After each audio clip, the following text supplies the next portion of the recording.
like all these appliances now have Sabbath modes. No way. Yeah. Like a lot of, I wouldn't give it a blanket statement, but I would say a lot of very large appliance companies have Sabbath modes. And does a button say Sabbath? It literally says Sabbath. It does not. Yes, it does. That's brilliant. Yes.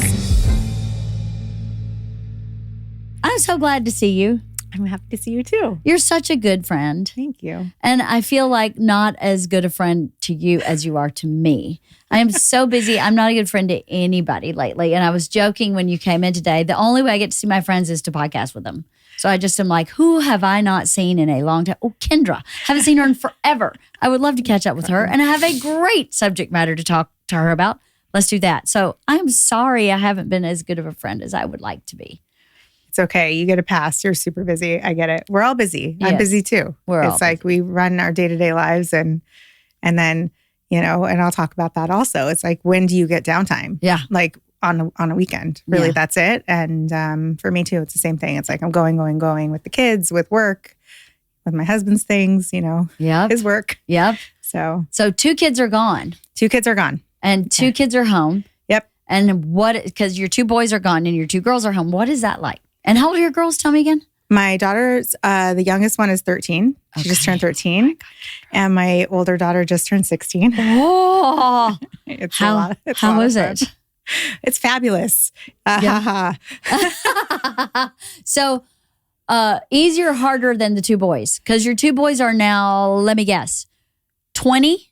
Yeah. And 18? Yep. Okay. I think the same as ages us. yours. Yes. Yeah. So it's different. Yeah. I feel like boys, when they're little, are so hard because they have energy and they're like, at least my boys anyway, are climbing up the walls. Like they just need to constantly doing. And girls are like, oh, let's color a picture, and they stay put and they, they're so cute and sweet and whatever. And then there's this crazy cosmic shift that happens when girls hit around, I think these days it's like 10, 11. Yeah. And it just becomes insane. And all I can remember is when I was a kid and I was that age, my mother, before I became a woman, my mother used to take this sign and it said UMS, ugly mood swing. And she used to put it on my door every single time. And every time my daughters are giving me an attitude, I'm like, okay. And I also remember her always saying, you'll see. Yes. You'll see someday. You'll get some UMS. Exactly. So yeah. So my younger daughter's definitely in that like attitude phase. My older daughter is definitely more like, chilled out at this point. Yeah. Although I think it's age. I think it's middle school. They're just like the hormones and the emotions and the friends and like all the stuff that they just like, they don't know how to handle it. Yes, a lot. So, and the boys, once they hit that age, they're more like, they hang out with their friends. Like, I don't know. It's just like a lot more calm. It's like a flip. I think boys to me seem a bit more linear. Like they're either like into partying too much or into sports super hardcore or into, they're not like all over the place. And girls are all over the place is what it seems like to me. For sure. Outside looking in, I don't have boys. Yeah. But I also have really good friends who have boys. And I'd be like, oh, okay, he's just constantly sneaking out. Like his thing is, I'm going to sneak out. Right.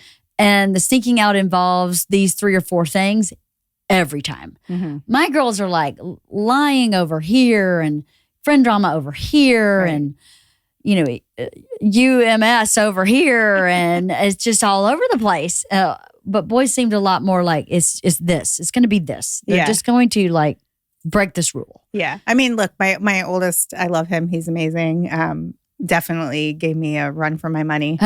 Still is giving me a run for my money. Yeah. But it's like, I would say my 18-year-old is more like the typical, he yes, very linear. I think it goes like, it's more like, okay, it's crazy. And then like it plateaus. Off. Yeah. So, wow. We'll see how it keeps going. We'll see. So you are Orthodox Jewish. Yes. I grew up in a really small town in the South, and I never met a Jewish person to my knowledge until I was well into my 20s. So the Jewish religion is really foreign to me. I only heard bad things about it growing up. Uh-huh. in the rural South. Right. I never heard anything good about a Jewish person. Not so much in my dad's family. My dad's family didn't really talk about it much, but my mom definitely did. And the general consensus was like super negative. Right. Not just to Judaism, to Buddhism, to anything that wasn't Baptist or Methodist. Mm-hmm. I mean, my grandmother told me that the Catholic Church was a cult. Like she believes Catholicism. She struggled with me marrying a Catholic. Wow. Because that's how kind of narrow, I guess, the understanding of religion outside of Baptist, Methodist was where I grew up. So I don't know a lot about the Jewish religion. And then sometimes I'll go home when my grandmother was still alive and she would say stuff now that I'd managed an apartment building where I had several, maybe 4 or 5 Orthodox residents where I had to, have 2 bowls in the sink and they would request 2 dishwashers and they couldn't use a key on certain days or they couldn't use the electric lights. Opener for the front door. Like you could put the code in to open the front door. And I remember talking to my grandmother about it once. She went, there's nothing about an electrical opener in the Bible. Why would they do that? There's nothing like that in the Bible. I've read the Bible and it doesn't say anything about anything electric. And I'm like, I don't think that's what it's about. Right. Well, I mean, listen, it all does stem from the Bible. It really does. It comes from, which we refer to as the Torah. The electric thing does come from like not creating fire on the Sabbath.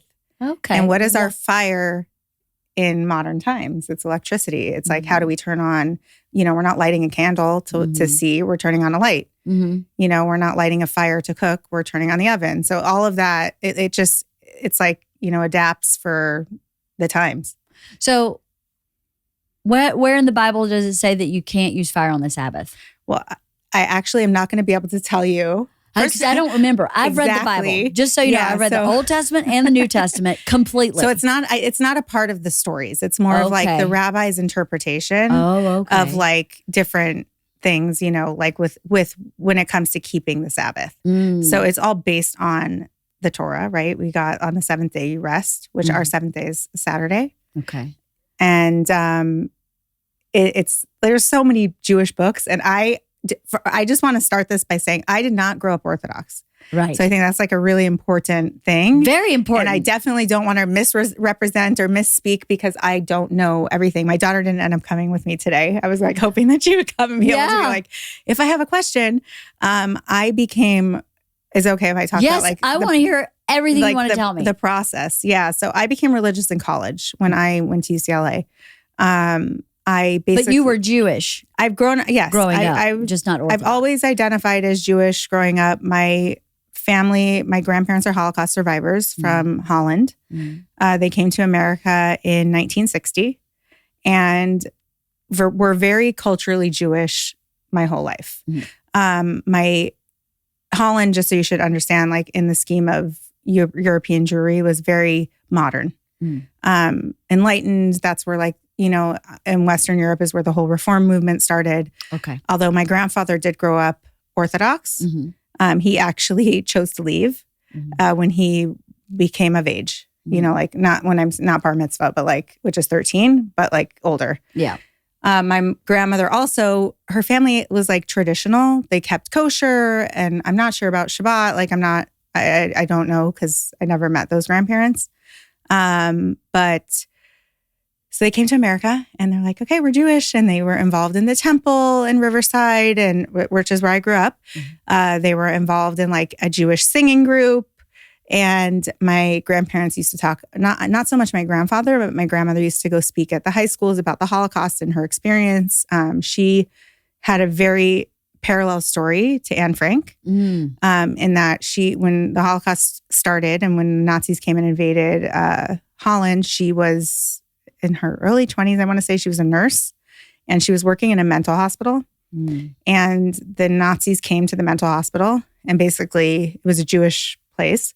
And they loaded up all the patients and all of the staff. They did? Into trucks. Like my grandmother used to say, they stacked the mattresses like with the patients on top of each other. So like obviously know what happened. Wow. My grandmother, for whatever reason, had the foresight to get on a bike and leave. So she got on a bike and she pedaled and pedaled and pedaled. I don't know where she ended up, but somehow she ended up speaking to somebody in the Dutch underground, and they put her in hiding. So she was in multiple different locations throughout the war. She started in one person's attic, and then I think at one point police came and they're like, "Oh, do you have any Jews, or do you have any radio equipment here?" And he's like, "No, but we have some Jews upstairs." And so they came up, and actually that was a nice a police officer, and he basically said, "I'm not going to take you, but you need to leave tonight." So she got on, the bike and went to the next place, and she ended up somewhere out. By the end of the war, she was all the way out in some like rural like farm land in Holland, like working for a family. But she kept the diary, and she used to take that diary around and like show the kids. My mother has it. We never translated it because it's like a scratch of paper here, and it's not like a consistent, like when we think of a diary, like a neat and tidy book.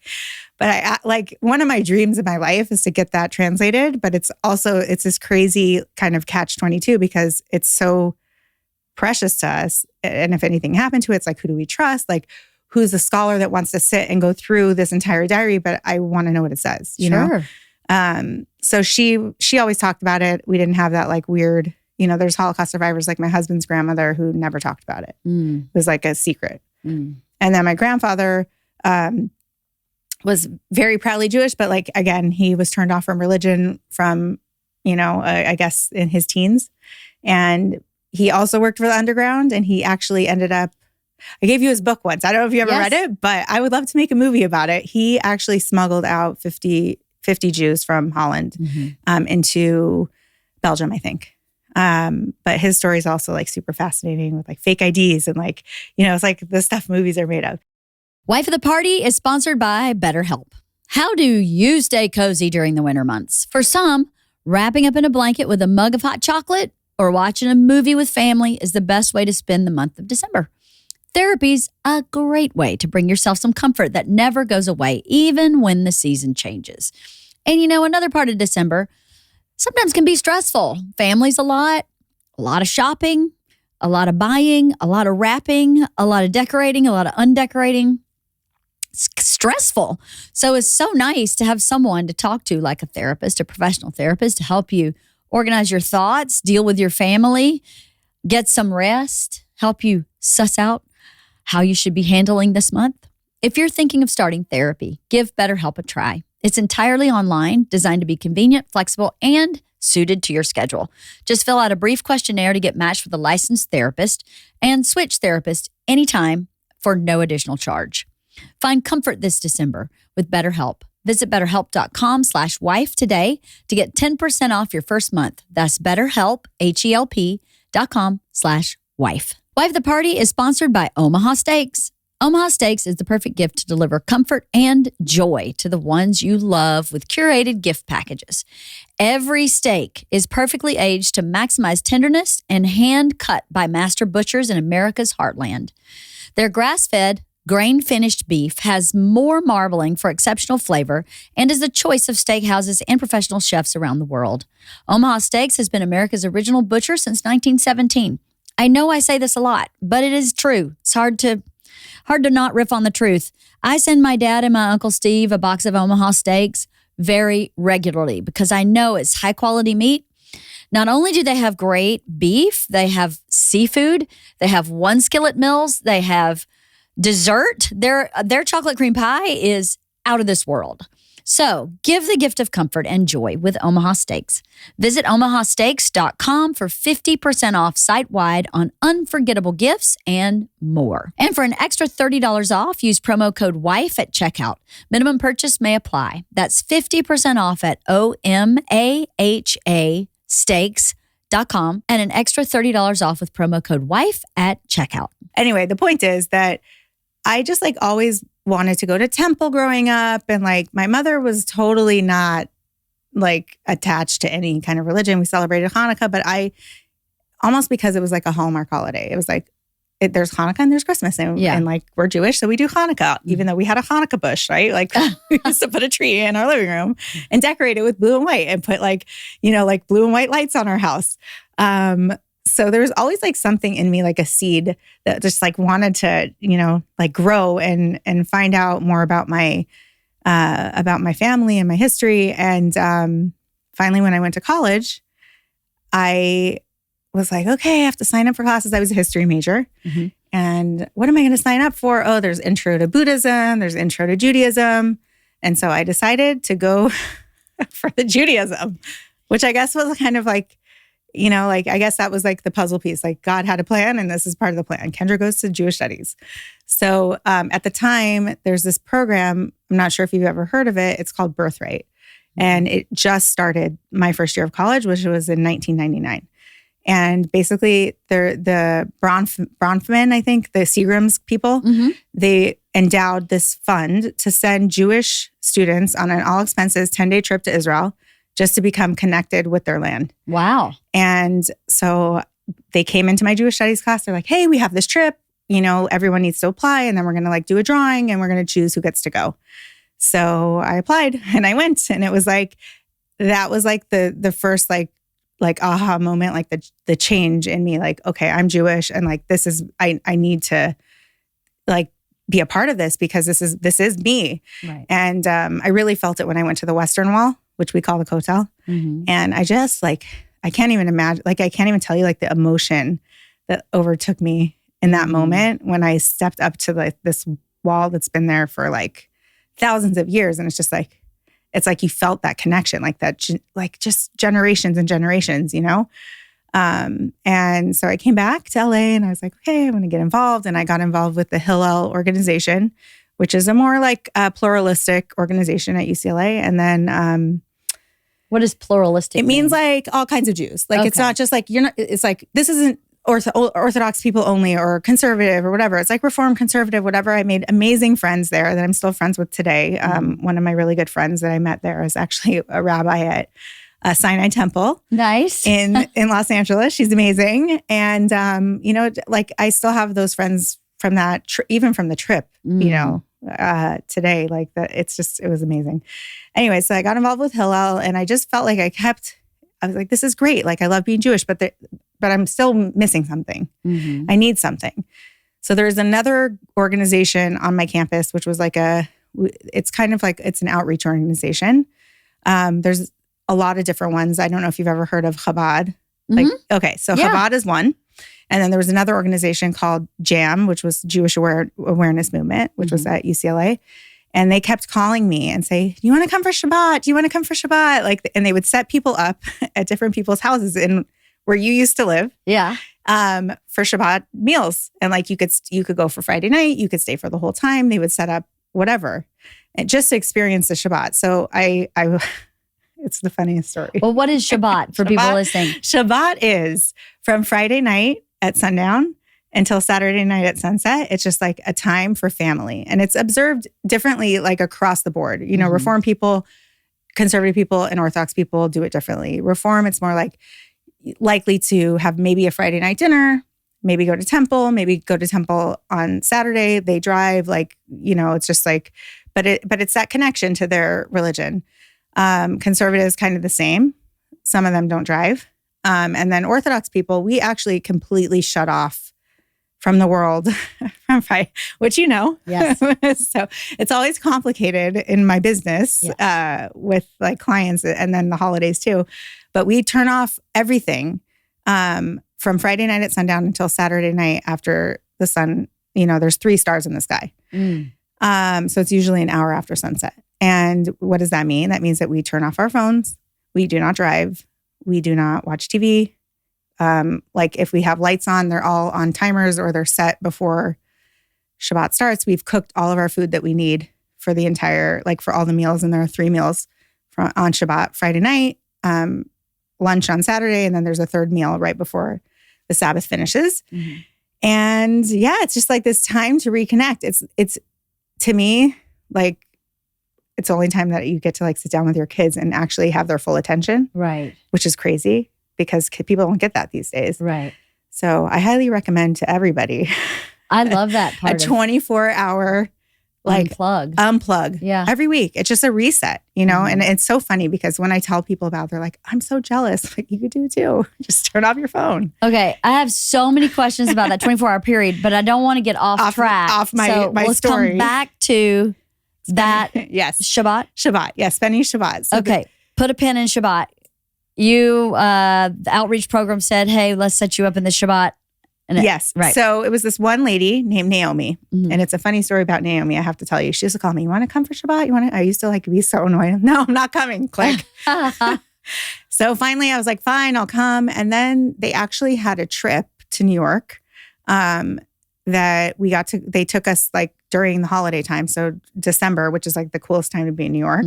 And they basically took us all around Jewish New York. We got to see different things. And then for Shabbat, we went to upstate, Muncie, which is where now half my family lives, my husband's siblings.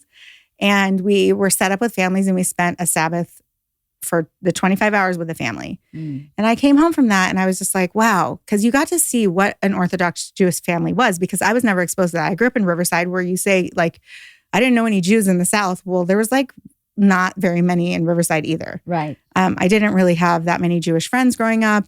And we did have a temple that we went to, but it was just like, not a lot, not like LA right. or New York. Right. So I came back and I was like, okay, this was amazing. This is what I'm looking for. Like, and I'll tell you the backstory. So the backstory, you get to hear my whole life story. I love this. So I love it. It's so interesting to me. Yes. So this is why I am who I am.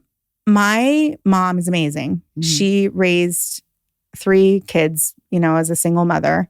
I do have a sister, and it's like kind of you actually know my sister. Yes, I do. It's kind of like I don't know if this should be in it, but you can use your discretion. It's a little bit of a tricky situation. My mom was an immigrant. She came here when she was 10. Somehow she met my sister's father when she was in her teens, and they ended up getting married very young, which in the scheme of things, like in my Orthodox world, totally normal. Yeah. In a secular world, totally not normal. Yes. Especially when you're coming from another country and you don't know what's happening. Anyway, so she ended up marrying this guy and having my sister. And soon after that, things kind of like fell apart. And, it's a dramatic story. I don't know if I want to tell the whole thing right now. I wish that my mom and sister could like talk, but my sister's like still very sad about the whole thing. Oh. Because she feels like she was abandoned by my mom. But basically my mother didn't have any money. My sister's father was from a wealthy, well-to-do Hollywood family that had assets and resources. They, they bought them a house in Valley Village when they first got married. And it just like, I don't know what the catalyst was with why the marriage didn't work out, but my mom took off with my sister and basically they were like, you kidnapped or whatever. It was like a whole dramatic thing. Oh my gosh. And so then I think between I understand from my mom, between my grandparents and my mom, she's like, it's just, I don't know. I'm homeless. Like I have nowhere to go. And this isn't the life that I want for my daughter. So she basically relinquished custody to my sister's father. Oh, wow. So, yeah. So that was like a crazy thing. But my sister used to come for visitation. Like I remember her being around when I was younger, not consistently, but she came. She did come. Then my father, I think somehow was friends with my mother's first husband. Okay. So he like got together with my mom. Yeah. My mother was and still is a very beautiful woman. Yes. And like they really wanted to have a baby and they tried really hard. And I'm actually like, I would say, I guess I'm an IVF baby. Are you? Yeah. Like from the 80s. Can you believe it? Wow. Like a turkey baster baby. Here we are. How about that? So I was actually really like planned.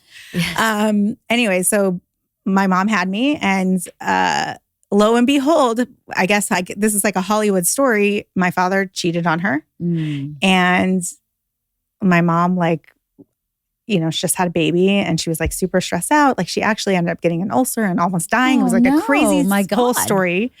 And she ended up moving back at that point. I was born in Van Nuys Presbyterian Hospital. Yes. Lived here in the Valley. And she ended up moving back with me once after she got better to Riverside to be closer to her parents. Mm-hmm. And that's where I grew up. And somehow she met another guy at the gym. She was probably still very young at this point. 100%. She had me when she was 30. So 33. That's young. Yeah. So she was young and gorgeous. And so she met another guy named Tom, he was a great guy, but he had his, I think he was a con artist. Oh boy. But it's okay. They sent me to private school. Like I had all the things, it was great. And then I don't know what happened, but he left. And then she had a son, my brother Paul, with him. And then somehow she met the last guy and had my brother Johnny. And like he also disappeared. It was very dysfunctional. I think my mom is the type of person that like she's like a helper person, like I want to fix that guy. Like I'm going to fix him and I'm going to make him better. And I'm going to make him not be an alcoholic or a con artist or whatever the hell the guy was. My father was and back to my dad, he was a terrible person. He was, unfortunately. Do you not have a relationship? My father is dead. Oh, yeah. You don't have to say sorry. Okay. My father was an alcoholic, and that's why like I have issues with alcohol and like all the things. He was an alcoholic and he was actually physically abusive. Oh. So I would go for visitation. He lived in Burbank, and I used to go for visitation to his house with my stepmother and his two new children. And it was a type of thing like he hit us with like a wooden tennis racket. Like that's how we got hit. It was crazy. And I used to come home with bruises and my mom would be like, what happened? And I would say, oh, I fell when I was roller skating, whatever. Anyway, eventually it came out in a therapy session because I got tested for like a GATE program, a gifted and talented program. Yeah. And a psychiatrist that saw me, like I drew some picture and he's like, okay, I think we have a problem here. Oh, really? Yeah. And that's how they found out. And so my father lost custody of me when I was 7. Oh, wow. And I actually remember, like I have a memory. I don't have a lot of memories. I feel like it's probably part of my trauma growing up. But I have the memory of like being in the court and saying like, I don't want to go to his house anymore. And so I always dreamed my whole life of turning 18 and being able to call him up and being like, you know what, you are just a terrible person. But I came home from school one day when I was 13 and my mom told me he passed away. Oh, no. So I never got that opportunity. Yeah. But it was just like as stable as my mom was, and she always made sure that we had everything. I had my grandparents around, like I said, because they lived a few blocks away. So they were always there. I think like I felt like an emptiness almost of like, I just want to have like a normal home. and that is why, and it's not the reason a lot of people become religious in any like religion, I would say. Yeah. But I became religious because I just wanted to have like a normal house. And that's because I saw that when I went for Shabbat. Right. And obviously like that's, in retrospect now, because everybody's dysfunctional and everybody has their issues. And like my husband and I have our problems and he had his dysfunction growing up, even though he grew up Orthodox. It's like, it's still like a little bit more stable than, especially now, than this crazy world we're in. Yeah. And so I feel like that's my reason. So I have friends that became religious also, and they became religious because they learned and they were like, well, the Torah is true and this is why. And like that's not my reason. Yeah. And that's like, I never took a deep dive into like the Torah is true and this is why. I did when I went to Israel for a few months to learn, but yeah, I became religious because I wanted to have a normal life. And I saw that on these Shabbats with these families. So fast forward, after going to this program in New York, then I did another program for a week in Connecticut. And then I came back. I was 2 years into college and I was like, okay, I'm going to go study. I had always planned to go study abroad in Israel for the year. And I was like, okay, I'm going to go study abroad, but I'm going to go to it's called a seminary, like the school where you learn to be Orthodox. Okay. You learn all the things that you didn't get. Like my kids are in Jewish school now and they get to learn all the things in school. And so it's kind of like as they grow up, a fast track kind of a situation. Gotcha. So I took off to Israel and I wasn't there very long because it was during a very contentious time. It's always contentious in the Middle East. I was going to say, which is when. Yeah, I know, exactly. But it was like one of the times that it was not very safe. Like a lot of things happened at the time that I was there. Like girls from the school that I was in were injured in terror attacks. Like right before I got there, my sister-in-law's roommates were in a cafe that a suicide bomber came into, and they survived, thank God. But like one of them still has shrapnel in her face, and it's like a crazy, like this is how many years later? Yeah. Like 25 years later. Right. And then another girl was like renewing her visa in town, and a terrorist with a rifle like started shooting, and she got shot and lost a lung. It was like a crazy thing. And it all happened to be these girls from my school. Right. So it was very stressful for me. So I ended up staying for a few months, but I like soaked in as much as I could. And then I came back. The funny story about being in Israel was when I was put in a dorm, and there was like amazing women there from all over the world. And there was these girls from LA. And I went in, I was like looking at her pictures on her wall. I was like, oh, who's that guy? She's like, that's my brother. I was like, oh, and he's cute, But I didn't think twice about it because I knew she grew up religious. Mm-hmm. So I was like, okay, well, that's nice. Anyway, I came back to LA, and then I like in Orthodox Judaism, like the whole focus is on the family and on building a home, like where God can reside, and like it's the family. And so you get married young, like most in communities like in New York and New Jersey, like kids are getting married.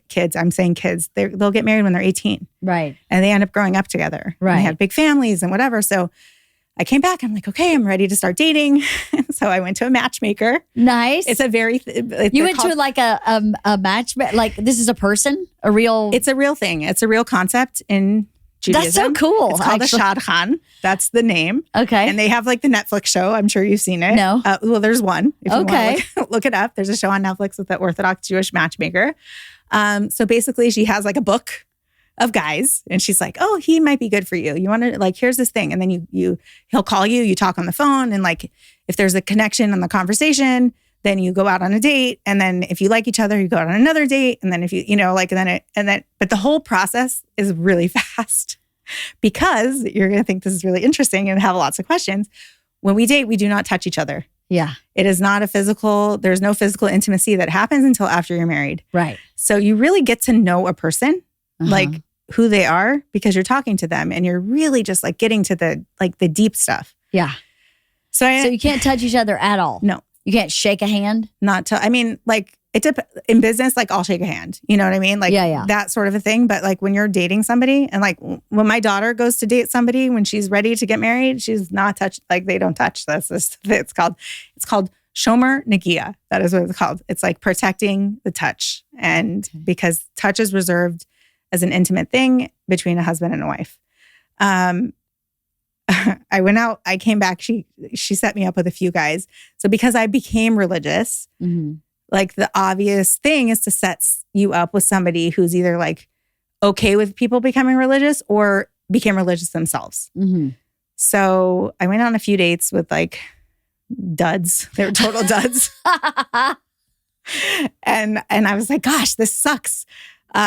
This is like so annoying. And you hear these stories of girls dating for like 100 years. My sister-in-law, I love her to death. She's amazing and she's going to be listening to this. But she dated a lot of guys and she got married older at like 33. And it's like such a stigma, unfortunately, in our community when you're older to get married. Yeah, because everybody gets married in their 20s or they're, like very young. Late teens. Yeah. And then you start your family right away and whatever. So how old were you at this point? Like 20? 20. Yeah. I think I was 20. I turned 21 right after my wedding. Oh, okay. Yeah. Because I had my first child at 22. Oh my God. Yeah. So the whole story was so besides the jam, by the way, there was a family that I used to go to, a Chabad family, when I would go for Shabbat in the La Brea neighborhood, Beverly Grove, whatever you want to call it. And I became very, very close to them before I went off to Israel. And so basically I came back and I dated these like dumb guys. I really, my heart. Those guys are listening. My heart. I don't even care. I don't even remember their names, to be honest. But I just feel bad for like dating is hard. It's such a hard thing. It's a terrible thing. And like even in this time, like I have friends that are single, and it's so hard. I can't even imagine. So I basically was like, okay, I'm never gonna get married. Like you start getting all nervous, and so I went for Shabbat to that neighborhood. And then I stopped at my friend, the Chabad family's house. And I went inside and I was like, hey, I know you know that guy Shlomo Fuchs. Like, do you know if he's dating somebody right now? He's the picture that I saw on the wall in Israel. Right. So the crazy story is that in Israel, when I was there, I was with my sister-in-law Rivka, my sister-in-law Miriam, and the girl who married my husband's brother. What? We were all there together. We were all friends before. That's amazing. The guys. Yeah, it was like a crazy coincidence. And he's like, "Why, you want to go out with him?" I was like, "Maybe." And he's like, "Okay, fine." So I had heard he was dating somebody else, maybe, like, I don't know. It took 2 weeks for me to hear back. But now, knowing my husband, that tracks. It's a totally normal thing. I'll call you back. And then he never calls you back. That's because he's got an art brain. Yeah, exactly. Anyway, so we went out on a date, and the first date was amazing. Like, we were out for lots of hours, and the second date, whatever. So we knew, like, right away, we're like, okay. So, like, within a couple weeks, we were ready to, like, say, okay, we're going to get engaged. He wasn't ready, but I was so stupid.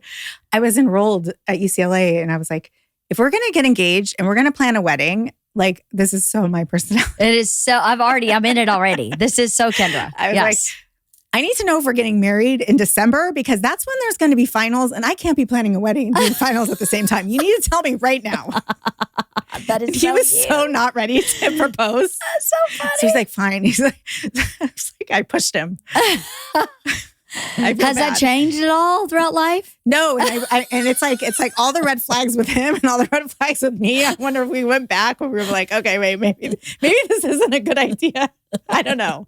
What were those connections we had before besides these polar opposite personality types? Totally opposite personality. Yes, you guys do have very opposite, but you do have a lot of similarities. You're both lovely human beings. Yes. Loving, nice caring, really listen, want the other person you're talking to be happy and to feel heard. You're both like that very much. Except when it's each other. Well, I mean, that's about. I don't know if I want to hear him. He wants to hear me sometimes. That's the way it works. This is like, how many years are we married already? It's like, oh, that's me. I was gonna say, I think I turned mine off. I thought I turned mine off. Yeah, we got married in 2002, I think. So we're like 22 years. It's crazy. That's a lot. It's a long time. We're 1 year behind you. We're the year after.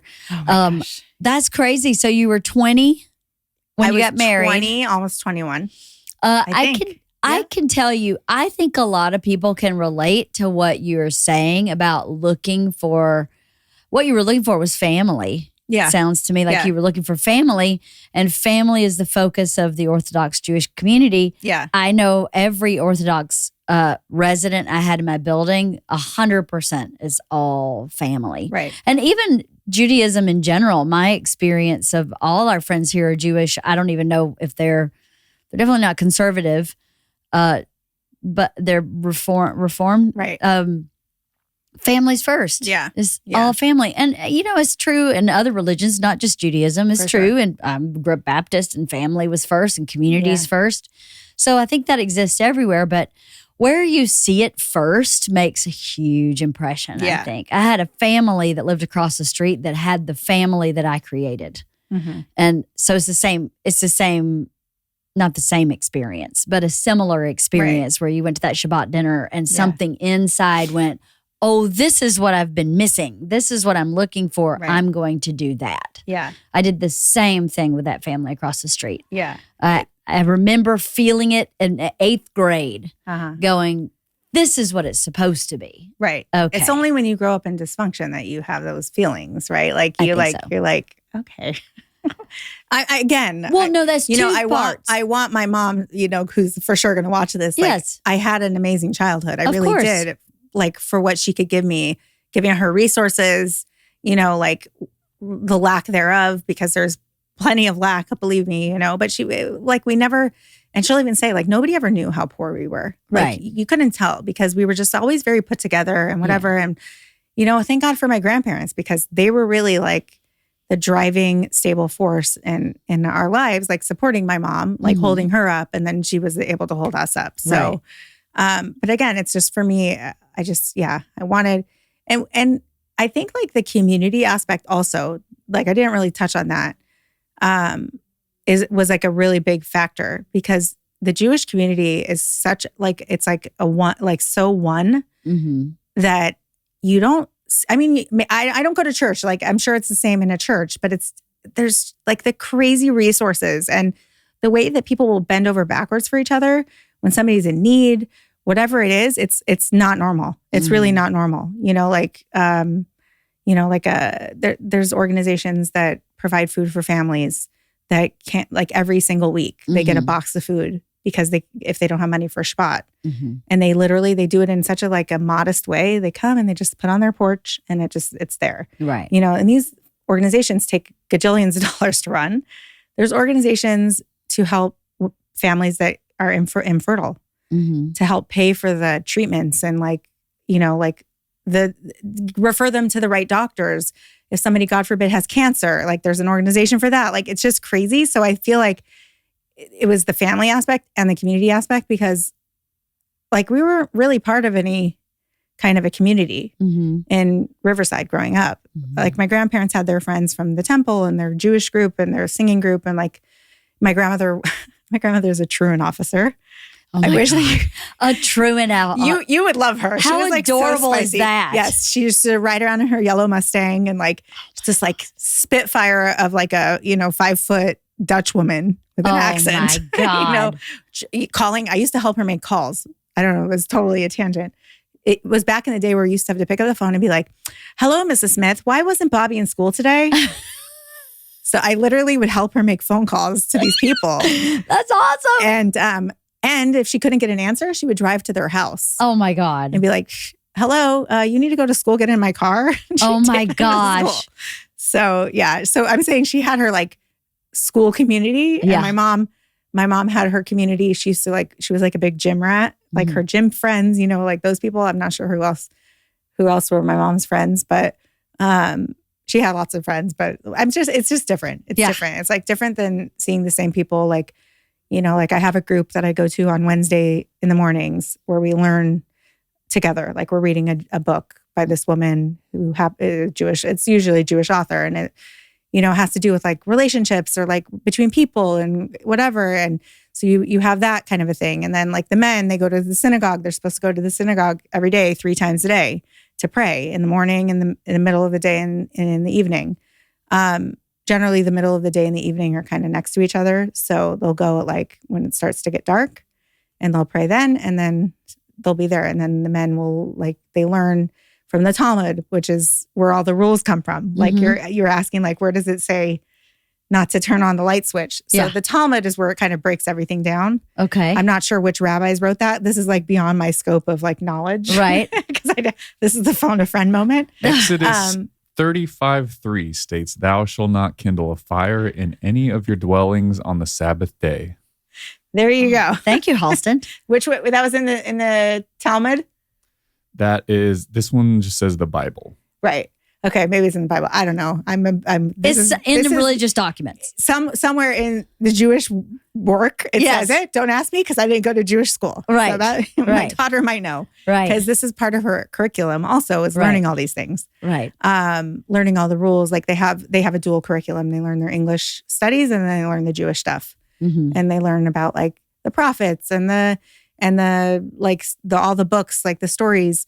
We call it Chumash, which is the 5 books of Moses. They learn halachos, which is the rules, what. So she learned, I think last year she learned the rules of the kitchen, because we have a lot of them. Wife of the Party is sponsored by Pretty Litter. We all know cats are picky. I am too, especially when it comes to my cat. We've gone through a ton of cat litter over the years, and the best for us by far is Pretty Litter. And here's why. Pretty Litter's non-clumping formula traps odor and moisture. It's ultra absorbent, it's lightweight, low dust, and 1 6-pound bag works for up to a month. And this really gives me peace of mind. Pretty Litter changes color to indicate early signs of potential illness in my cat, like urinary tract infections, kidney issues, and more. And if that wasn't enough, Pretty Litter ships free right to my door. I never run out. I don't have huge kitty litter bags taking up space. And even better, I don't have to lug those huge tubs from a store to my car and into my house. Here's one of the things I really like about Pretty Litter. I feel like the bag is 1 month and it fills the litter box. And because the Pretty Litter absorbs urine, I'm not displacing a lot of it into the garbage. So at the end of the month, I dump the whole pan out and I dump a whole new bag in, and it is brain-free and super simple. Pretty Litter's amazing. You have to try it. Go to prettylitter.com/wife to save 20% on your first order and get a free cat toy. That's prettylitter.com/wife to save 20% on your first order and get a free cat toy. My cat loves the toy, by the way. prettylitter.com/wife. Terms and conditions apply. See site for details. I think last year she learned like the rules of the kitchen because we have a lot of them. Like what? Like about kosher. Like Yes. that So kind of tell thing. me what that means. I still have to get back to your Shabbat. But what does it mean? What is it? Here's why I ask. So we have a vodka. We borrowed this vodka. I was going to give you a bottle, and I was like, I wonder if it's kosher. I think all vodkas are kosher. That's what I remember hearing that. Yes. Somewhere in this building of this product. Yeah. That it was kosher, but I was like, but I doubt myself. Yeah. No, so you're fine. It's funny because last night I went to an espresso boutique in Bloomingdale's to buy coffee, and it was the funniest thing ever. I go there all the time. I buy my coffee. I know it's kosher. Yeah. So the girl that is clearly not Jewish that's helping me is like, I don't think that flavor is kosher. She's like, none of the flavors are kosher. I was like, oh, thanks for letting me know. She made a mistake. They are kosher. There's different levels of kosher throughout the year. What does kosher mean? Kosher means it's basically essentially like how something is prepared, right? Okay. So, and it's being watched. Okay. So who watches it? A rabbi that's hired. Okay. So a rabbi watches the preparation of what? Either in the restaurant, in the factory, at the farm. Okay. Okay.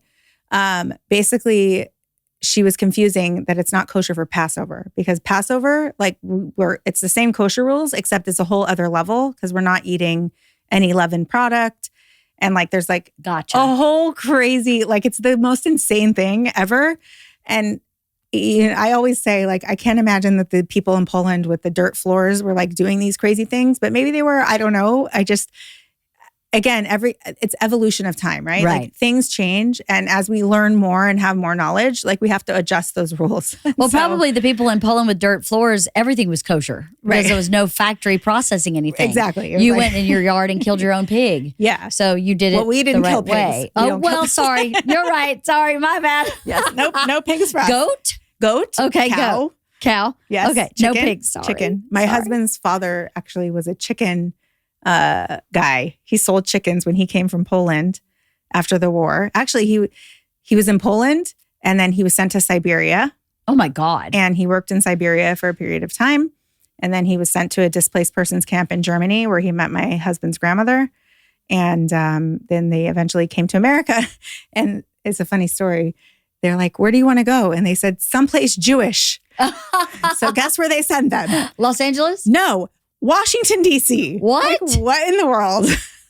It was like not New York, not Brooklyn. Yeah, right? Washington, D.C. Anyway, my father-in-law's grandfather was a chicken, like he killed the chickens and sold them. Yeah. That was his job. Oh my God. When he came here. Yeah, crazy. Eventually they made it out to LA. Yeah.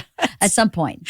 He sold enough chickens We're to in get very trained. Jewish Washington, D.C. in the late 40s, early 50s. Crazy. So weird.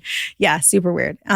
So kosher is a food that's processed in a certain way, and that processing is being watched by a rabbi in some capacity. Yeah. That's right. A rabbi or a person that observes like the Sabbath. That's why where it gets like really tricky. So if you walk into any restaurant here in LA, particularly a meat restaurant, you'll see there's like always like a Jewish guy in the back with all the workers. And that's the guy, he turns on the fire because there's the whole concept of like the food has to be cooked by a Jew. He is watching them, the preparation, making sure they're not like going, oh, we ran out of whatever. And they're not just going to Ralph's to buy, who knows what, and then it's not kosher. Right. So it's like all very regulated in terms of like what's being brought into the establishment. And the same goes with the factories. It's the same type of thing. Meat kosher and dairy kosher is different. Meat is way more regulated because there's so many more rules with like what makes a cow kosher, what makes this animal kosher. A pig? I'm just kidding. Yes. All right. Kosher animals, they have to have split hooves and chew their cud.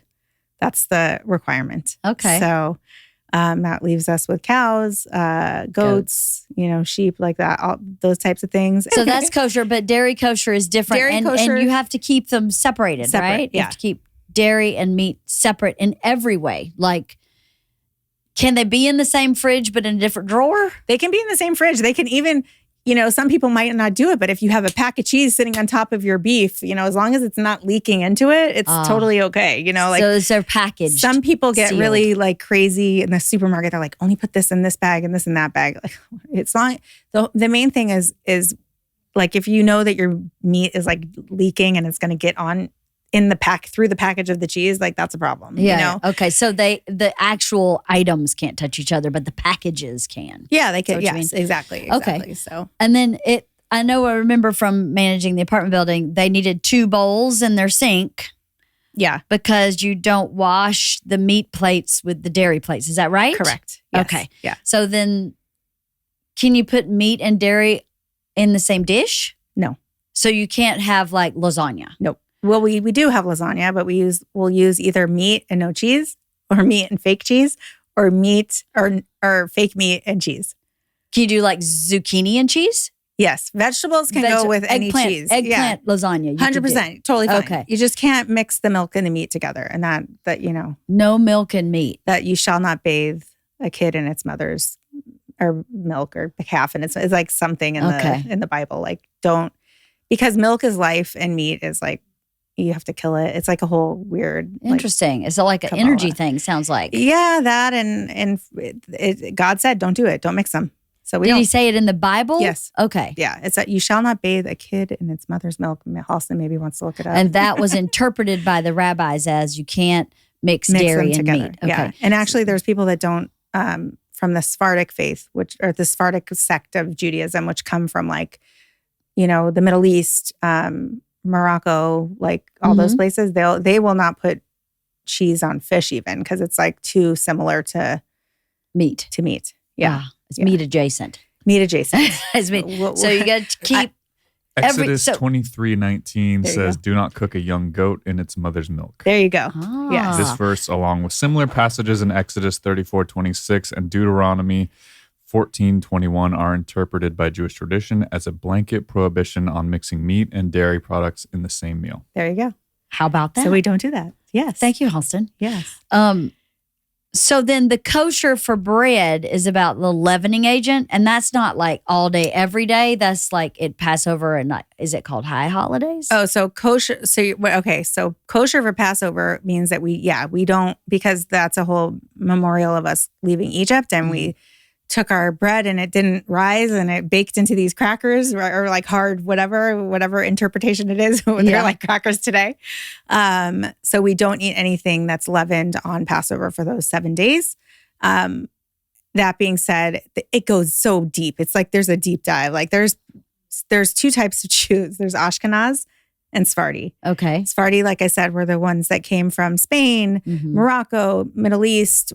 I mean, we all started in the Middle East, right? And then we're all of us. And then expelled, right? Yes. All over the world.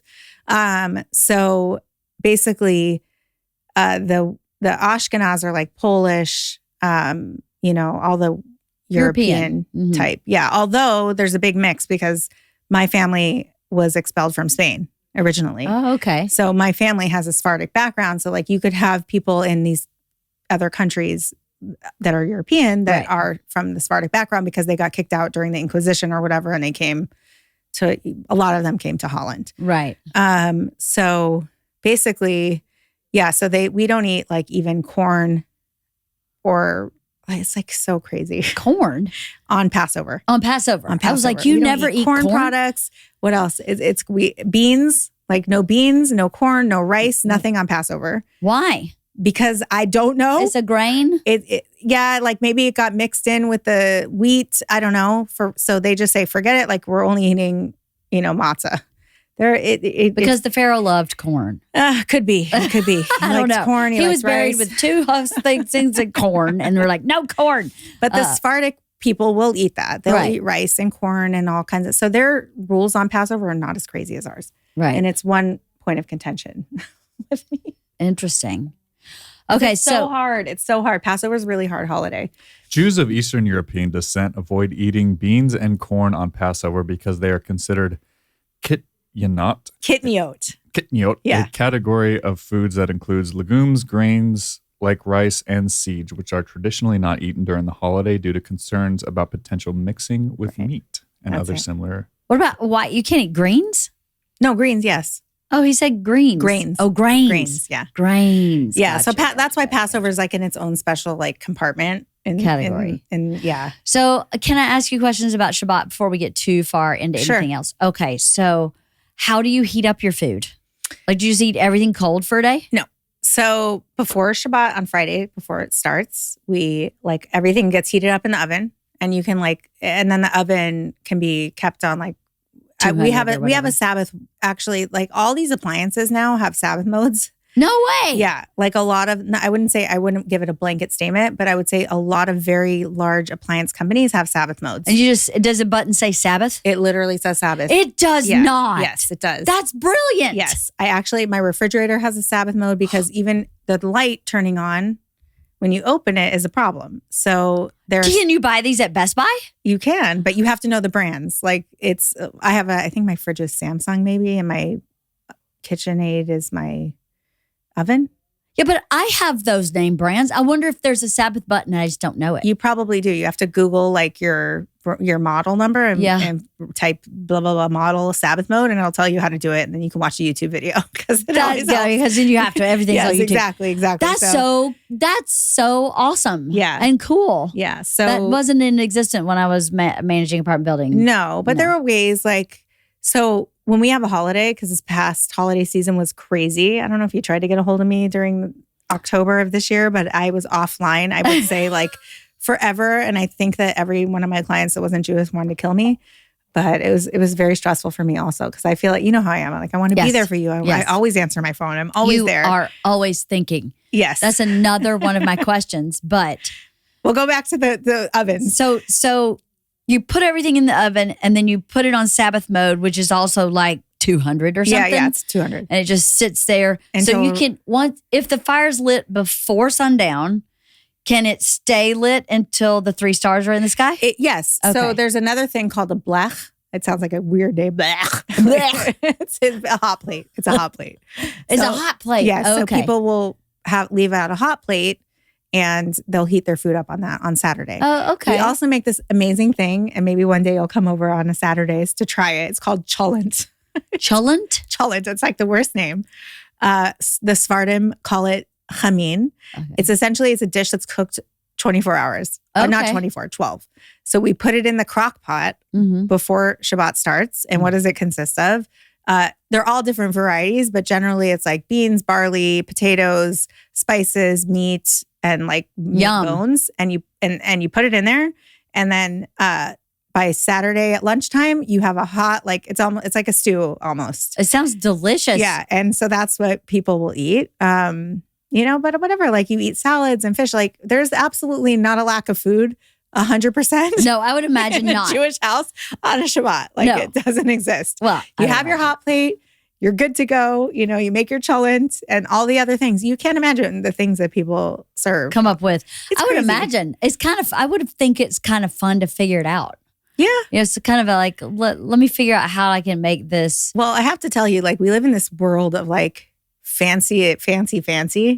And everybody's just like get like next level with everything. I'm Mhm. totally not that type. I don't care. I'm like, No, yeah. let's put the aluminum pan on my table. I'm not a big deal. Like I have friends that are like amazing, and they have a gorgeous serving platters for everything, and they make the most gourmet, like beautifully presented things. I make really good food, but like I'm so not that type of person that's going to sit there and we call it potchki and like potchki with like all the like whatever. I can't handle it, but it's like then everyone's like trying to one up everyone else with like their presentation these Right. days. It's like whatever. It's become very crazy, but it's fun. It's fun when you go to those people's houses for lunch or for dinner. And you're like, wow, this is amazing. So you don't have to have Shabbat just in your house. You can go to other people's houses. so They that's can come to that's your part of the house. community thing. It's very social. It's very social. can be So it's very like social.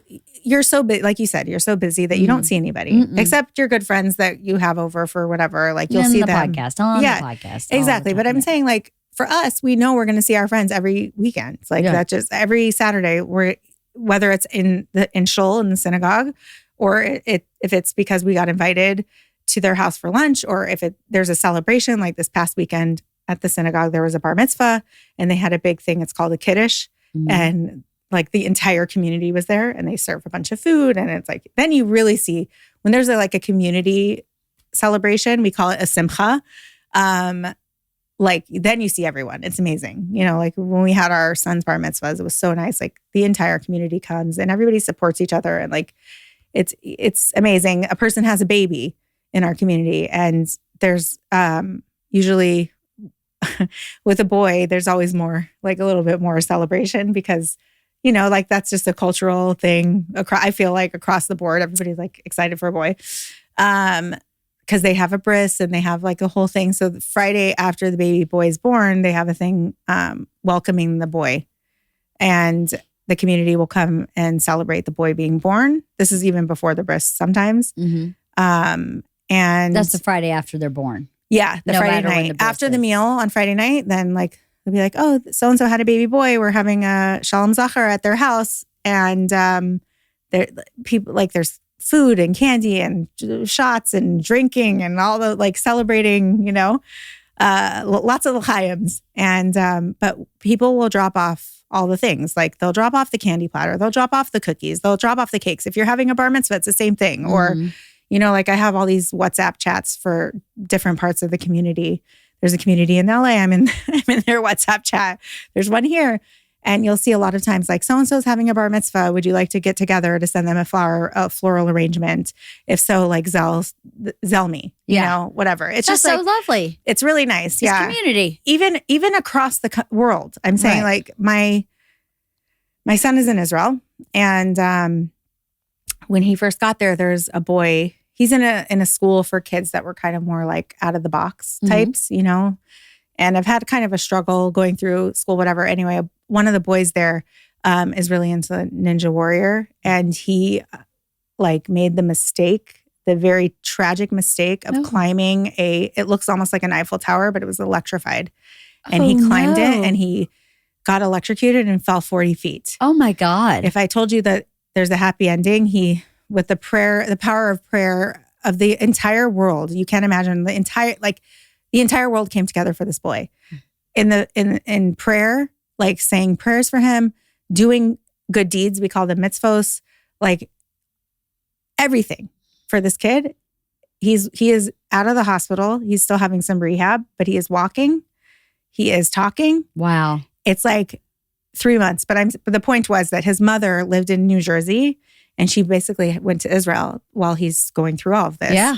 And the moms from the school that my son was in before were like, we want to send her to the spa for the day. Who wants to contribute? You know what I mean? So it's like, I don't even know her. Yeah. I know her because our sons are together in school, but that's it. Like I've never talked to her in my life. Right. And it's just like, to me, I feel like that like community. And the other cool thing about the community is no matter where in the world you go, there is always going to be a Chabad. Big shout out to Chabad. Love them. In any country, for the most part, and they are there to help you. Right. You need to eat. You need help. They're there for you. And That's it's like the craziest thing. You know, like I could go to Azerbaijan and there's a Chabad. Crazy. Which is nuts. Yeah, totally nuts. That's really cool. Yeah, it is cool. Okay, so back to your Shabbat. Yes, back to Shabbat. This is what I think would happen to me, is I would go, okay, I'm going to read a book. And then my to-do list would go all in my brain because I'd finally slowed down. Does that happen to you? Well, nothing you can do about it. Yeah, but this is a dumb question. Can you like write it down? Nope. You can't use a pen or pencil? Nope. You can't do anything with your running to-do list in your head? No, you turn it off. Kendra. It's amazing. How do you do that? Because I know who you are. So sometimes I think about things and like, I'll be like, oh my God, I should have done this before. But like, there's nothing you can do about it. Okay, literally. Hold on. So you can't use a pencil? No. Why? Because there's it's work. It's a prohibition against working. What if you're doing a crossword puzzle? Then can you use a pencil? No, you cannot use a pencil. No? Nothing. Then what? Do you want to know what I do on Shabbat? Well, yeah. I read. I don't read the entire week. I will read an entire book on Shabbat. Like I read a really good book this past week. You did? Yeah, it's called Small Fry. Steve Jobs, his oldest daughter. Did you know he had an older daughter? That's like from his high school girlfriend? No, I did not. Okay, well, you should read the book. Small Fry. Yeah, it's called Small Fry. It was very good. It was her memoir. Okay. Steve Jobs was not a very nice dad. Well, I can't. Which is crazy. Yeah, that's not a shocker. Yeah, not a shocker. It's funny because like I never knew anything about Steve Jobs until I read this book. But anyway, the point is that I read that the entire day. It's harder when your kids are small. Yeah. But you're also more busy, right? Like you're Yeah. playing with them, you're taking them to friends' houses to play. Yeah. You know, so my life consists of like walking my daughter to a friend's house, and then I have all this time. So can you wear that Apple Watch on Shabbat? I do not wear my Apple Watch on Shabbat. I have a not Apple Watch for Shabbat. You have a not Apple Watch? Yeah. I love it. I have a real watch. I can't imagine what your brain does. I'm so impressed because I've known you for how long now? How long have I known you? I think since 2019. That's when we met. Are you sure? I think it was before Maybe that. 2018? I think it was 2018. Yeah, you're right. I think because we looked for a house for like a year and a half. Right. So I think it's been, but I think you got your house in 2019. That's what it was. we did. We Yeah. got it in 2019. I can't imagine your brain shutting off. I'm really impressed because you were that person where I go, gosh, I got to go get my nails done. You go, here's 18 nail salons within 2 minutes of your house. I've been to most of them and I can give you a complete review on all of them. And then I go, wow, that's amazing. You know, I'm looking for a hammer. Here's 14. I mean, you're like everything you just are always thinking. Right. But Did you have to adjust? I guess you were so young. I guess it's kind of like, I was so young, but it's not the easiest thing, especially like I had a crazy transaction recently. It was psychotic. LeeAnn, I thought I was going to die. No, I'm not really, but it was really intense. Yeah. Why was it so intense? Just a difficult client? The client was having a hard time in her life, and which I totally sympathize with, but her situation, like, it's just like she was just dealt one crappy situation after the next. And then it was in a condo building and the HOA was very difficult. Very, very difficult. And they threw something at us at the last second that we did not expect. And it was just really crazy. So like a thing like that is like, should I have done this? Like that happened to me. I remember on Shabbat thinking like, should I have sent the buyer this form, to make sure that they close on Monday, even, but I didn't. So, oh my God, did I screw up? But like, what can you do? I can't do anything about it. You can't write it down. You know what it goes back to? And this is one thing that I'm working on in my life right now. Like I may not know all of the parts of the Bible where things came from or every single rule that I have to know. Like I know a lot of them because when I went to Israel, because I knew I wanted to get married, like that was what I would focus on. Like, how do I keep a kosher kitchen? How do I keep Shabbat properly? Like the rules. Right. Like, not the, which I think kind of came back to bite me in the tush, like in my later life. I wasn't focusing on like the real stuff. And what is that? The real stuff at the end of the day is having faith. Having faith in God or whatever you believe in, right? So every single day I get a WhatsApp from this guy in New York and he goes over like, it's called bitachon. And on Shabbat morning, I go to a class that this wonderful woman in my community gives talking about bitachon. And it's just like, you have to have faith. We think we're controlling things. Guess what? We're not. Surprise. No, there's a lie. It is. God is controlling everything or whoever you believe in, the universe, whatever it is. And we are just a cog in the wheel, right? Like we're just a cog in the wheel. And so I could sit here and be like, oh my gosh, like I don't have any money or this deal is bad or this is that, like I need to get another job. I feel like I don't know what to do. I don't know what to, you know what? Like you got to just take a step back and relax. So it goes back to the to-do list. Like it's going to be fine. Yeah. It's going to all work out. It's true. And guess what? 25 hours is not that long of a time. Right. Half of that you're sleeping. Right. And you'll get to it Saturday night. It's not a big deal. But so I'm really, really, really, really working on that right now. Like shifting my mindset to really just have faith. Right. Like it's all going to be okay. And it's hard being a controlling person.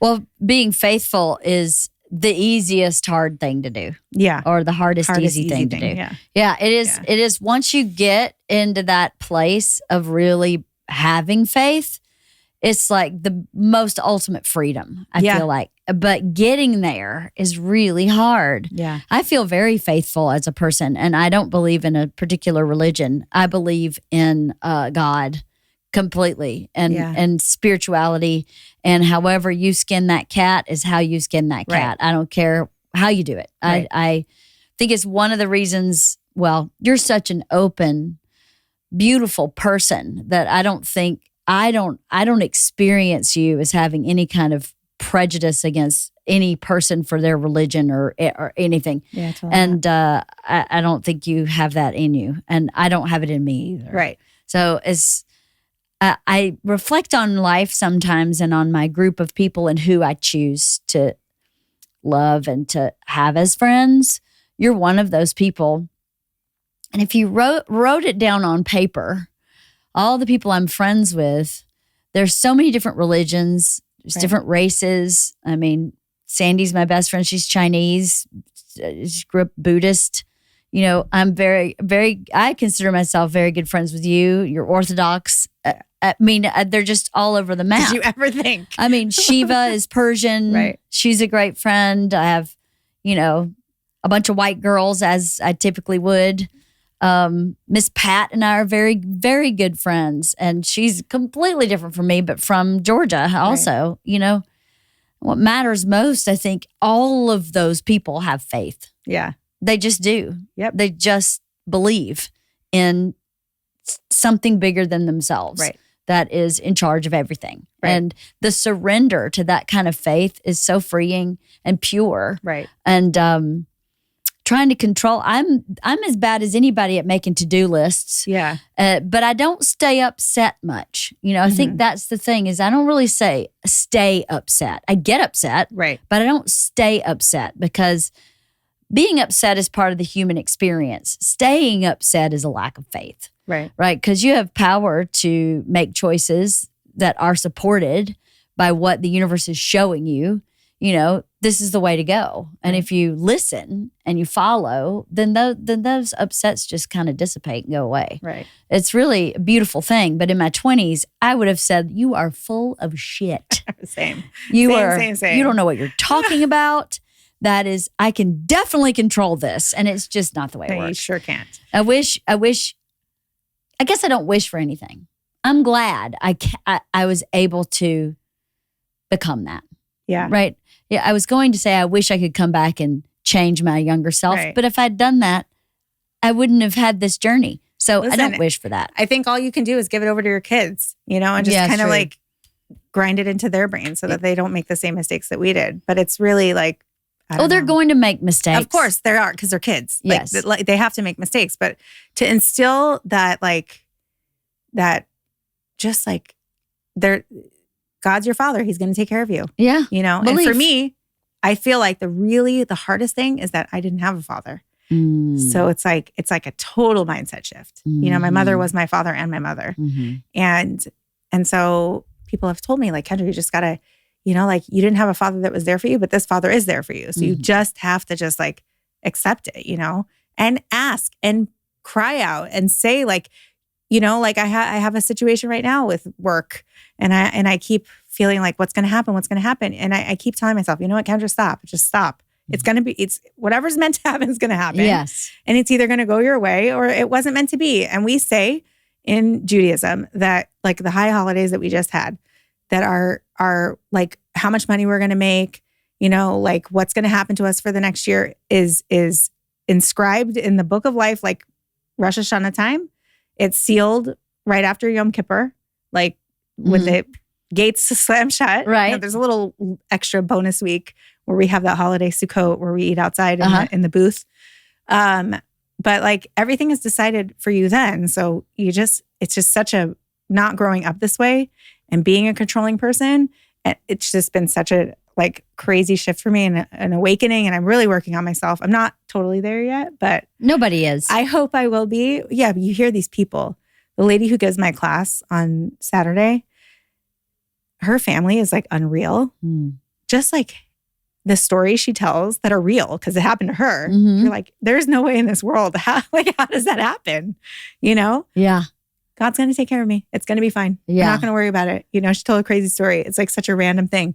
She was going on a flight to Israel, which is a very long flight. And she knew that she needed to sit in like a little bit upgraded seat. That's not like the sardine can seats. Yeah. And she didn't book it, and they were like totally out. And she's like, and then she ended up getting to the airport late, like a whole crazy thing. And she's like, you know what, God, I really needed to be in that kind of a seat. Like I really, like in order for this trip to be, somehow she ended up in that kind of seat. Crazy. But it only happens to these people. I'm saying this particular family, like you hear these crazy stories where it happens to them. But hopefully someday I'll have stories, like amazing stories. I think you already do. Maybe you already do. You know what your big story is to me is that listen, as wonderful as your mother was, she sounds like she really was a fighter and someone who took care of her kids the best she absolutely could and is a good person. There was a cycle with her, right? She had several different male relationships and children with different men. And that is not a judgment. It's an observation of a pattern. Yeah. Right? That was a pattern. And you decided not to continue that pattern. You may have continued other patterns that she had that weren't maybe healthy. Maybe like eating too much chocolate. Maybe. I think maybe. Maybe some of the chaos that you described to me in your household is that same pattern, just disguised a little differently. But chaos is chaos, right? But at the end of the day, if you grew up in this type of chaos, then here you go. It just is packaged a bit differently. Yeah. So maybe that's what you brought up with you from her and decided to stop the other piece. I'm not going to not have a father for my kids. I'm not going to have my kids feel like they don't have a unit or a family or a bigger community. I'm going to stop that pattern. That is something that many people in life can never do. Yeah. That they don't know how to do. So even if your growth stopped today, you've already grown. Yeah. That much is more than most people do in a lifetime. It's really something to be proud of and celebrate and feel grateful for, but beautiful about, for lack of a better term, to feel really beautiful about. That's such a beautiful thing to give yourself and your children by default. Yes. But if you give it to yourself, your kids get it automatically. Yep. It's a wonderful thing. It's one of the reasons I think that we are friends, because I did the same thing. I went, I will not be repeating this pattern. I'm going to shift over here, and I have my own set of dysfunctions here, but they're a hell of a lot better than what that was. For sure. It's much improved. Yeah. So hopefully my kids can take that and improve on that. Okay, what else about your religion do I want to ask? Is there anything I need to know? We got the kosher out of the way, holidays, the Shabbat. I mean, there's so many things. There's so many. Well, I mean, weird obviously, we're not going to cover everything in an hour and a half or 2 hour conversation. But I have a question then. Are there things about not being Orthodox that you miss? That's a great question. So I'll tell you, the hardest, we'll go on trips with our kids, right? So the hardest thing is having to bring all of our food with us. Like even if we stay in an Airbnb, I can't use the pots and pans that are in the Airbnb. Because you don't know how they've been washed? Because they're not kosher. For sure they're not kosher. So you have to bring your own unless pots it's and a pans? kosher Airbnb, but then even then, like everybody's level of kosher is different. So like, do you trust it? Do you not trust it? So we have to bring everything with us. And then if it's a place where there's not kosher restaurants, which that exists a lot I'm of places, sure in a lot of U.S., then you have to bring all your food with you. Right. So it's that I feel like the convenience of being able to just pull up to a restaurant and like go out to eat like that's hard, but whatever. There's obviously a higher level why we are doing these things. We went to Vancouver a couple years ago for our kids' winter break is in January. And we basically flew into Seattle because we wanted to do Seattle and then drive to Vancouver. We had, I think, 9 luggages with us. It was crazy. Flew Southwest, so everybody had 2 for free. So it worked out. Right. The minivan was packed. It was crazy.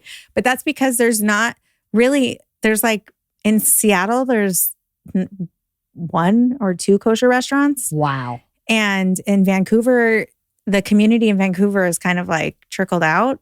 And I think there's just at this point, there's just a kosher grocery store there. So we had to bring everything with us. It was crazy. But it's like a lot of planning. We went like once to Hawaii, and also there's not kosher food in Hawaii. I would imagine not. And so it was also like a bajillion bags.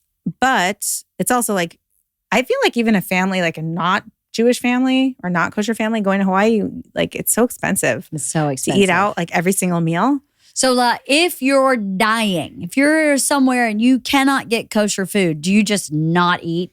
I mean, you can always find kosher food because what is kosher food? You can eat vegetables, you can eat fruits. Oh, yeah, I guess so. Yeah. Oh, okay. So we're I didn't talking think about that. talking about meat and cheese. Meat and cheese. Okay. Oh, okay. Then I feel much better. Yeah, 'Cause I was like- you're gonna have a car accident, No, and starve to death. In No, Indiana. God forbid. There is a concept though of pekuach nefesh, which is like saving a life. So if you were in a situation like a lot of Jews were in the Holocaust, where the only food that you got was not kosher, it was like you eat that or you die. You die. Yeah. Like they ate the food. Right. You know, some people, wouldn't. Yeah. And that obviously didn't end well, but you do what you got to do. But in this world, like it's so hard to not have access to kosher food. Like at the very least, the basics, like there's always going to be fruits. There's always going to be vegetables. Yeah, true. I didn't think about that. You know, is there any kosher fast food? all over LA, all over New York. No, but I mean like McDonald's, Carl's Jr. Is there anything like that where you go, okay, I could have the baked potato? It's in Israel. It's in Israel? Well, that's hard to go through the drive-thru from here. Hard to go through the drive-thru. Yes, they have kosher McDonald's in Israel. Like Wendy's serves a baked potato. Is that kosher? No. Why? Because it's cooked. Anything that's prepared. Oh. If I want to go to Wendy's and ask for a raw potato, then that's another story. But like, who wants to eat raw potato? Not me. Not me. So that's so interesting. So it has to be cooked. I forgot that minor detail. Like you can always go get a cup of coffee somewhere. Or like, could you get a salad at Wendy's? Nope. There's a whole concept with kosher and bugs and stuff. Bugs? Yeah. What do you mean? Like so in the kosher restaurants, like all of the vegetables, leafy, whatever, they're all checked for bugs because there's a prohibition against eating bugs. Also, well, nobody wants to eat a bug. Nobody wants to eat a bug, but you would be very surprised. I know I wouldn't be surprised. Yeah, but it's gross, especially like we all want to eat organic, right? We want to eat, but there is lots of bugs. Yeah. Take a head of organic broccoli one time and just wash it in your sink. Yeah, let it soak and see what falls out. You will be so grossed out. You'll probably never want to eat organic broccoli again. Yeah, right. Because it's so gross. No, I do that. And I get it out, but I'm like, I got to eat a pound of dirt before you die. So that's what I... Right. Well, that's going to be legal soon, right? Hopefully. Exactly. At 40. Right. To make America healthy. Basically, it's the issue of the vegetables. And also, like the vinegar probably is not kosher. Like there's so many moving parts that it's just not a good idea. You just don't do it. No. Just don't do it. Yeah. Interesting. So it's, I mean, look, we're still alive. We made it this far. Oh, no, yeah, there totally. There are people that travel all over the world, like the craziest places you can imagine. And they just bring their food. There's a great cooler that we bought. It's called a polar bear. And it's like a soft-sided cooler. And it keeps stuff cold for like a day. So a lot of times when I go on a trip, I am very thoughtful about the trip. Like when we went to Hawaii or when we went to Vancouver, I'll cook a lot of things before, or I'll marinate the chicken and freeze it. So then I just have to take it out and like cook it in the like cooker that I bring with me.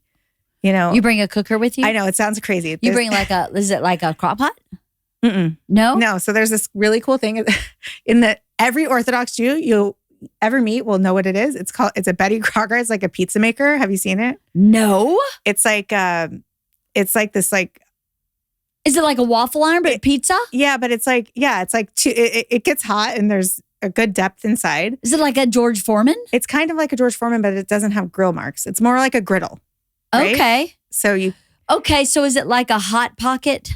It's like a clamshell thing. Okay. It's about this big. It's a round circle. I have a dairy one and I have a meat one. What? So you can cook a lot of things, and then it gets even handier if you bring parchment paper or go to the store wherever you're staying and get parchment paper. This is brilliant. It's less cleanup, but you can cook everything on it. You can cook fish. You can cook, if you wanted to get crazy and cook rice or pasta, you could totally do it inside this machine. What? What is this machine called? It's a Betty Crocker pizza maker.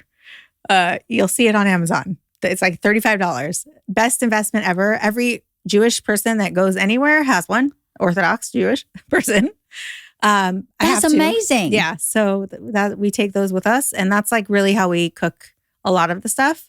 And then aluminum pans, like I bring those with me, like because I don't want to buy them at the store. Like Yeah. I'll bring a bunch of my luggage, but it's an extra step of prep. Right. You know, there's never just going, case in point, I go to these real estate conferences and there's all my like people that I go with, they're all eating out at all these restaurants.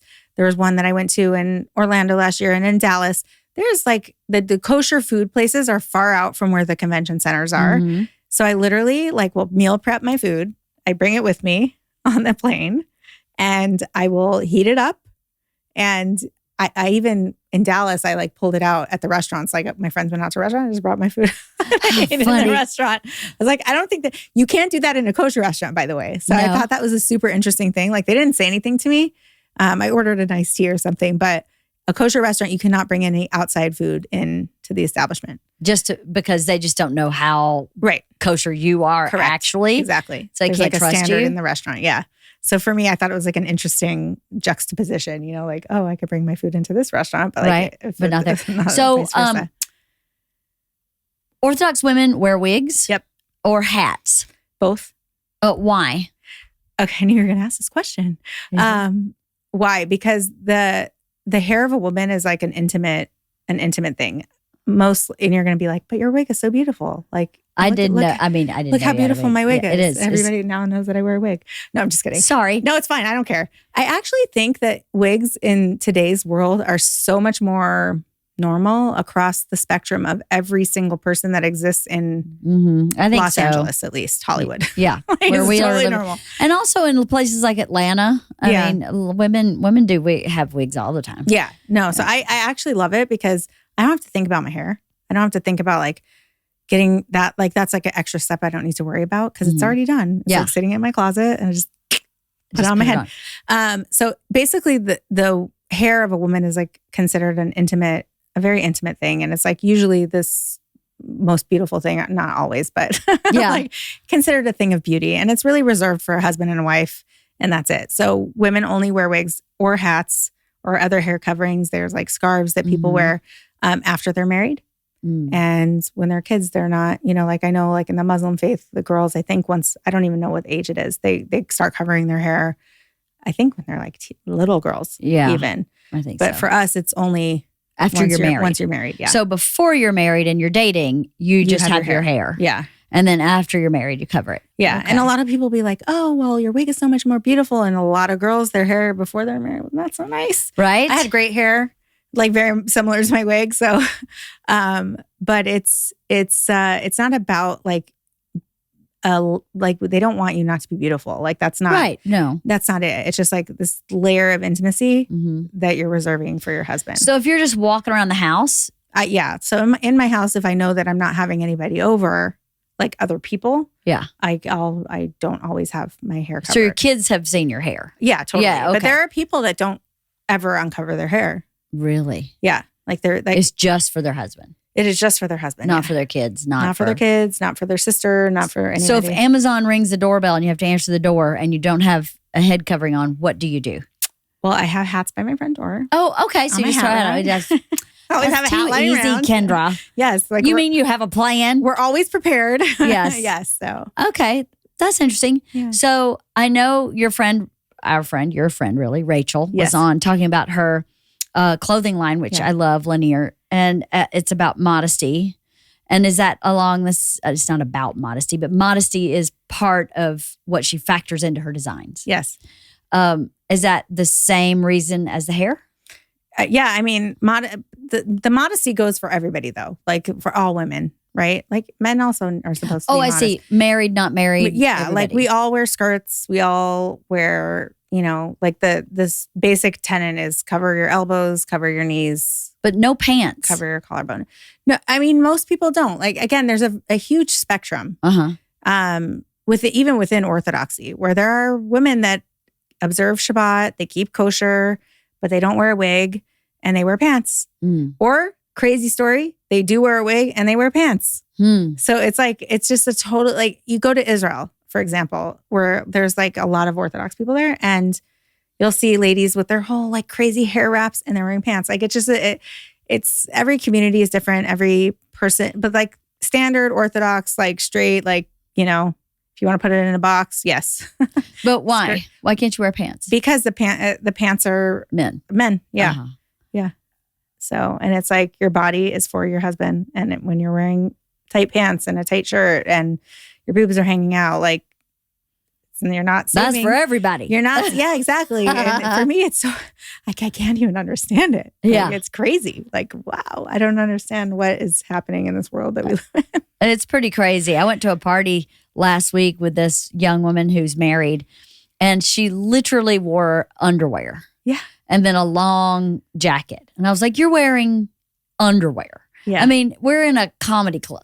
You're wearing underwear. I don't understand it either. Of course, that makes me sound really old. But it's beautiful. Like, some women have really beautiful bodies. Yeah. And like, great, show it off. She did. Great body. But I also am just like, I cannot imagine. No, It's I so can't either. crazy. It's crazy. Like, in the skirts that are like mini skirts, like, how do you even move? How do you even sit down? I don't get it. So shoes. Can you wear open toe shoes? So some people don't. I wear open toe shoes. I haven't, like, there's again, it's all levels, right? Yeah. So my sisters-in-law will wear stockings. They always wear stockings, and they don't, even if they were wearing an open toed shoe, which they wouldn't.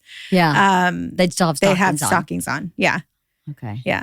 So it's like level, like, I would say of the sister-in-laws, like, I've probably am the most, we'll call it modern. Like, I'm the least, Right. like, my other sister-in-law is like a little more chilled out also, but the two that live in New York are very, with it.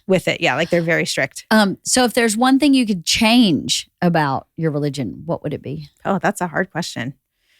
I don't know. I mean, I don't think I would change anything. This is something that's been around for a really long time. Right. A really long time. And it's stayed fairly consistent, I would say, through, like, in the most traditional part of it, at least, has stayed the same for 5,000, where are we in? 5,784 years. Wow. That's what Jewish year it is this year, Wow. I think. Hold on, I'll tell you for sure. I have the Jewish day on my phone. Yes, 5785. 5785. Yeah. I was off one. We just had Rosh Hashanah, so I get a pass. Yeah, I don't know.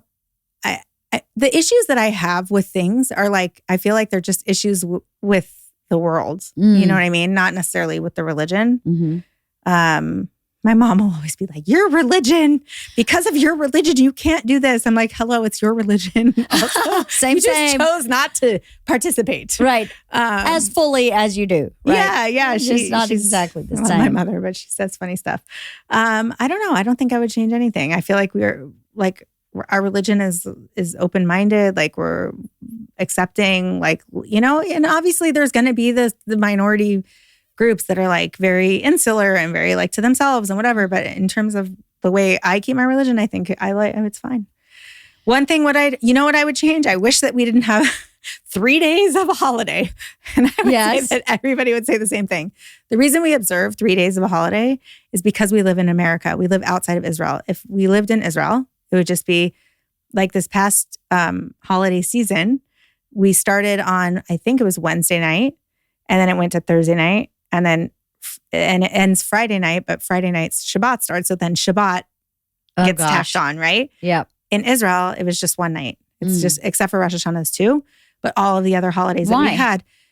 I don't know why Rosh Hashanah is 2 days. No, why is it different here in than Israel? in Israel? Yeah. Because I think that there's like a disconnect. Like, we don't know exactly, is the day correct in America? Like, did something get lost in translation when the Jews were sent out into the diaspora?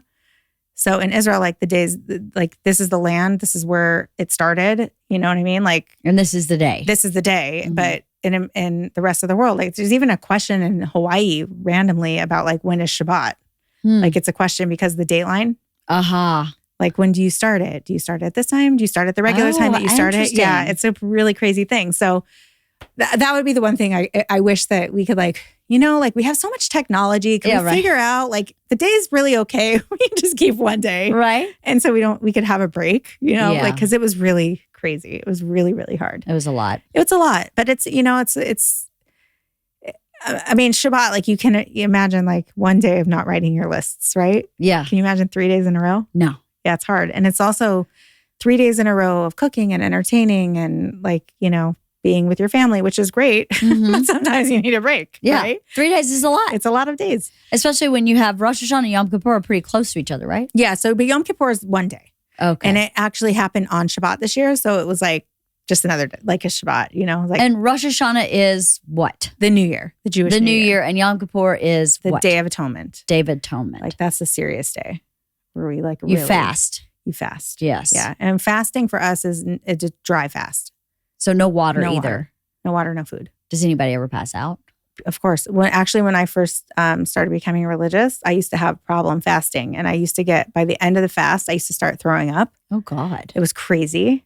And I've gotten to the point in my life now where it's like, that's the cool thing about like the Jews figure it out. Like they figure it out. Like there's all these like, and obviously science, right? Electrolytes. If you load on electrolytes like 3 days before the fast, it's a game changer. Really? A total game changer. Yeah.